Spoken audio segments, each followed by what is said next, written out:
Animation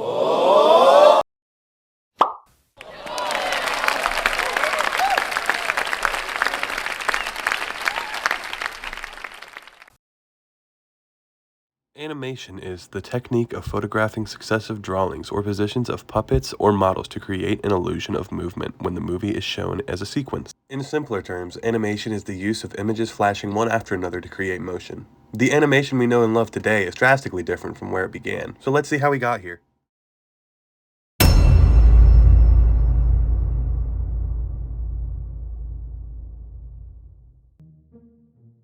Strangely enough, animation did not begin on a screen or projector. The first animation was actually on a device called the phenakistoscope, which was invented by Joseph Platel way back in 1832.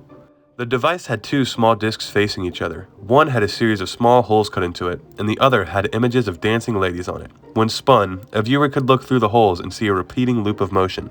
Joseph was inspired by many other scientists that were exploring optical illusions at the time, but he was the first to successfully create the persistence of vision illusion. This illusion is caused by the brain connecting flashing, still images to convey motion. A year later, in 1833, Heiner Muller created a similar device called the zoetrope, aka the Wheel of Life.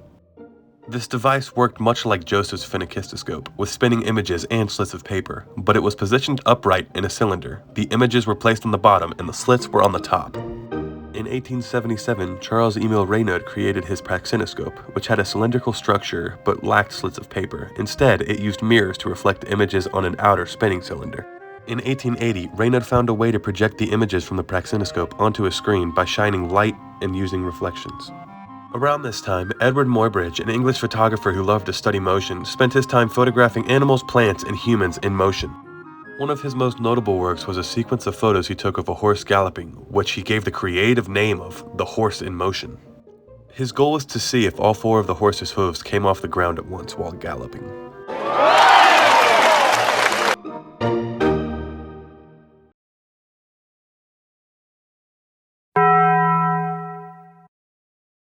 In 1914, Earl Hurd patented the use of celluloid panels in animation. This process uses transparent sheets with drawings on them layered one atop another to create a full image. Backgrounds were usually the first layer, and at this time, they were commonly still. This leaves the characters to be the main focus of the scene. Later though, moving backgrounds would be incorporated into this style of animation.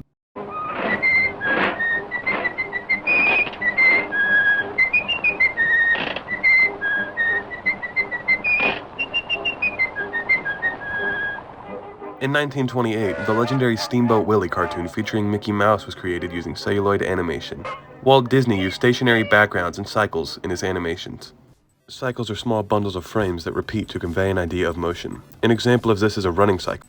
If an animator loops a couple of frames of a character walking, it can look like they're walking continuously. Walking was not the only use of cycles though. The characters had many bouncy expressions to convey emotions in a way that no other type of media could at the time. In 1936, Rainbow Dance, a 4-minute-long short, used frames of videos to create a cartoon. Len Lai, the artist of this work, colored over the people in the frames to create a colorful but atomically realistic piece of art. Today, this method is called rotoscoping. In 1957, Hanna-Barbera used limited animation techniques to create their programs and television shows, such as The Flintstones, Scooby-Doo, and many other Cartoon Network and Boomerang classics. The use of limited animation caused some scenes to be choppy and lesser quality, but due to time constraints and demand for more content, the bare minimum was needed to complete some pieces. Some techniques of limited animation were the use of cycles, smear frames, and suggestion. Smear frames are frames that are blurred or smudged to show the movement of characters with less frames. It is a cartoony way to produce what looks like motion blur on a traditional camera. Suggestion is the use of cutting away right before the climax of an action, suggesting what happened next without actually showing it. At this same time, Disney was going through its golden age, producing beautiful feature films like Bambi. Characters had smooth, believable animation that was cartoony but still lifelike. These films took time, but considering how well these films are still doing today, it was well worth it. As 1993 came around, the first stop-motion animation was created. Jan Svansmaker's Alice in Wonderland used dolls to create choppy stop-motion scenes in the film. Stop-motion uses the same process as all other forms of animation, with simultaneous images creating motion, but this time it's done with dolls and figures. At the same time, a new Japanese animation studio was on the rise. Studio Ghibli was creating beautiful works of animation. The studio used the same technique with celluloids, but with beautiful watercolor backgrounds and memorable touching stories. They used the same techniques that are common with anime styles today to provoke emotion in the viewer. Today, Studio Ghibli still uses hand animation on cells. In 1993, the first claymation piece was produced. Claymation is a form of stop-motion animation, the big difference being that with claymation, the characters, backgrounds, set pieces, etc. are made out of moldable clay.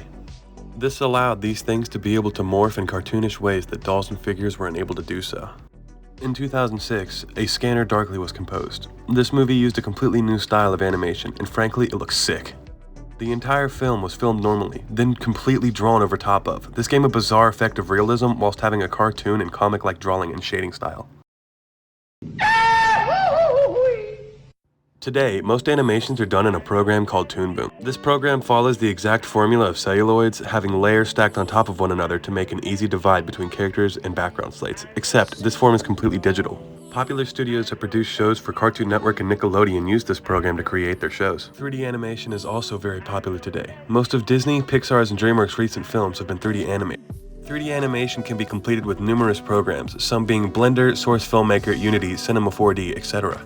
3D animation is the manipulation of objects in a 3D space to create movement. The programs create three-dimensional spaces for objects to be placed in. Although there are only a few basic shapes built into the program as objects, people can import assets that also have been made. These assets can be used as characters, backgrounds, etc. The program allows users to manage and manipulate the characters, camera movement, and scenes with keyframes, hand animation, and new emerging technology like motion capture. Although 3D animation is very cool, it's extremely hard to make look realistic. That's where CGI, or computer-generated imagery, is brought in. With the use of AI and CGI, heroes, villains, and mystical worlds that cannot be captured or created in a film set can be made real. One of the first major uses of CGI was in the movie Avatar in 2009.